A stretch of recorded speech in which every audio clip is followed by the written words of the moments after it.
බුද්ධං සරණං ගච්ඡාමි ධම්මං සරණං ගච්ඡාමි සංඝං සරණං ගච්ඡාමි ဒုတိယံ පි බුද්ධං සරණං ගච්ඡාමි ဒုတိယံ පි ධම්මං සරණං ගච්ඡාමි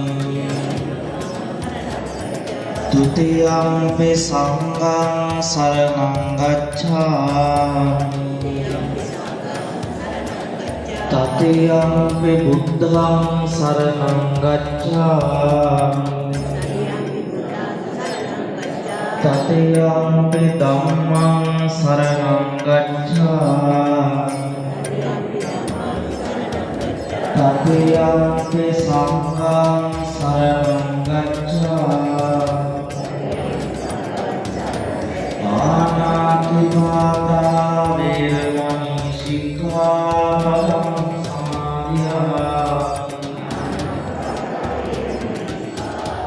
အදින්නාදානා වේරමණී සික්ඛාපදං සමාදියාමි අවාසනාවකට මේ කියන කාරණා තුන මත ලංකාවේ සිදුවෙනවා. මත කාරණා තුන.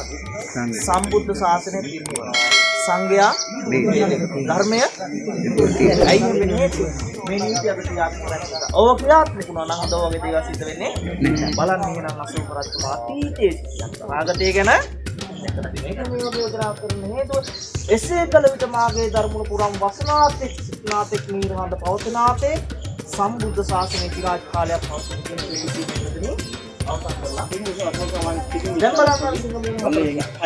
ඔය සිංහමුණු අතරින් අදහස් කරන අශෝක රජතුමාගේ ගැඹීරත්වය.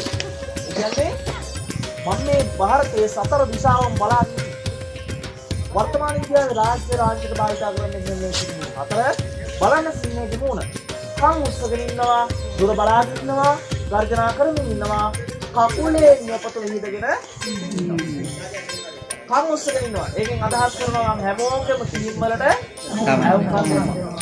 දුර බලාගෙන ඉන්නවා. ඒකෙන් අදහස් කරනවා මම තීරණ ගන්නේ දුර බලලා මිසක් ළඟ බලලා නෙමෙයි.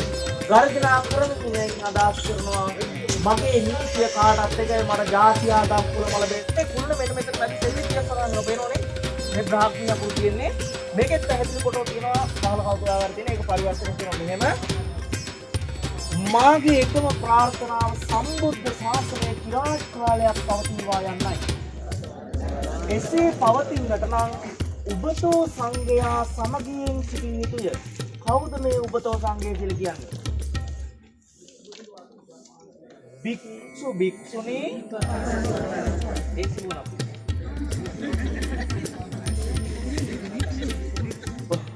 උබතෝ සංඝයට අයිති වෙන්නේ භික්ෂු භික්ෂුණී යන දෙපිරිස පමණයි. අර දෙක එකතු වුණොත් ඒක සිවුණ පිළිපෙන්නේ. එහෙනම් උබතෝ සංඝය කියන්නේ කවුද?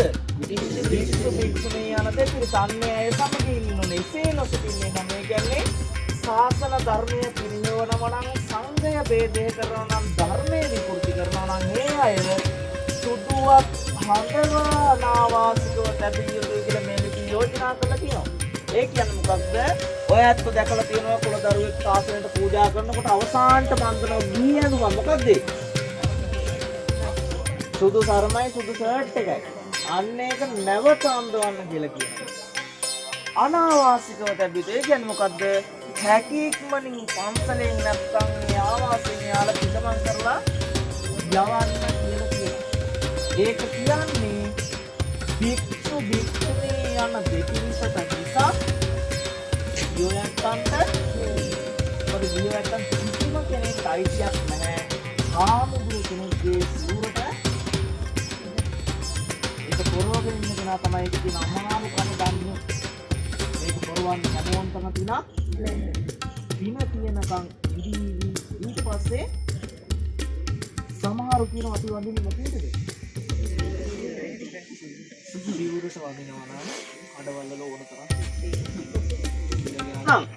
අර ජමින්දාර්වරේ විසින් කඩන අවස්ථාවේ ඒ තැන් වලින් ගැලවෙන්න ඕන. එහෙම ගැලවිලා නැහැ මේ හරහටත් මේව කඩලා තියෙනවා.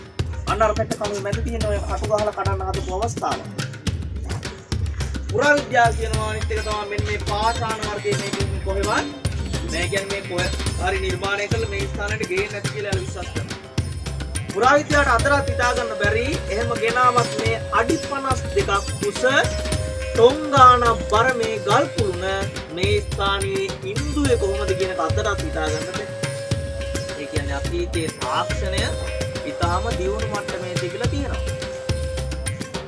මොකද එහෙම කියන්නේ හේතුව බලන්න මේ නිකමට අල්ලලා බලන්න මේ කුළුණ මොනතරම් ෆිනිෂින් එකක් තියෙද කියලා. අද කොච්චර යන්ත්‍ර සූත්‍ර තිබුණත් මේ ෆිනිෂින් එක ගන්න බෑ. අවුරුදු 100,000 ගාණක් ගියා ඒවයි විදිහටම තියෙනවා. නේ? හරි. දැන් බලන්න අන්න අර පැත්තේ තියෙන කුටිය.